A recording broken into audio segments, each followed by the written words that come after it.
नमस्कार मित्रांनो, अखेर बच्चू कडूंच्या उपोषणाला यश मिळालं।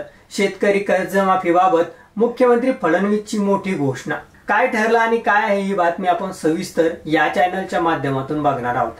चला तर मी सचिन नाईक आणि तुम्ही बघत आहात आपली राजनीती चॅनल। शेतकऱ्यांना कर्जमाफी मिळावी या मागणीसाठी प्रहार संघटनेचे प्रमुख बच्चू कडू यांनी अन्नत्याग आंदोलन सुरू केलं आहे।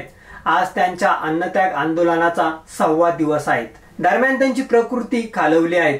अशातच आज शुक्रवारी म्हणजेच 13 तारखेला अमरावतीचे पालकमंत्री तथा राज्याचे महसूल मंत्री चंद्रशेखर बावनकुळे यांनी उपोषणस्थळी जाऊन बच्चू कडू यांना भेट दिली आहे।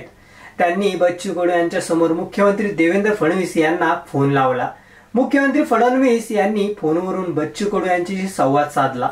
त्यावेळी बोलताना मुख्यमंत्री देवेंद्र फडणवीस यांनी मोठी घोषणा केली आहे। मग फडणवीस यांनी काय केली घोषणा याकडे आपण थोडं लक्ष टाकूया।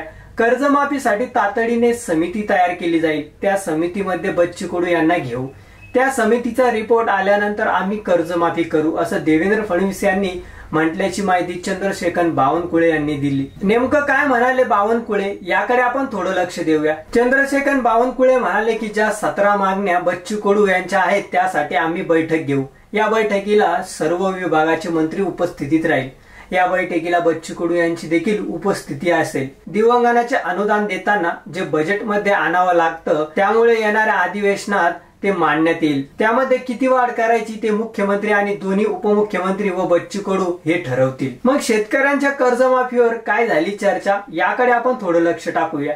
चंद्रशेखर बावनकुळे म्हणाले की शेतकऱ्यांच्या कर्जमाफीवर चर्चा झाली आहे। मुख्यमंत्री म्हणाले की कर्जदार शेतकऱ्यांची संपूर्ण माहिती घेऊन तो डाटा जमा केला जाईल व त्यानंतर त्यावर तोडगा काढला जाईल। मात्र त्यानंतर लगेच बच्चू कडू यांनी तिथे उपस्थित शेतकऱ्यांना विचारलं की हा निर्णय तुम्हाला मान्य आहे का?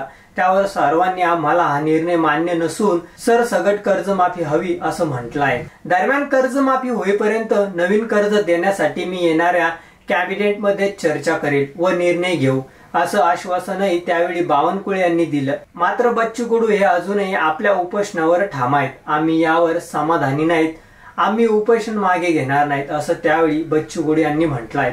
तर तुम्हाला काय वाटतं हे आमच्या चॅनलच्या कमेंट बॉक्स मध्ये नक्की कळवा आणि व्हिडिओ आवडला असेल तर चॅनलला एक वेळेस लाईक आणि सबस्क्राईब करा। धन्यवाद।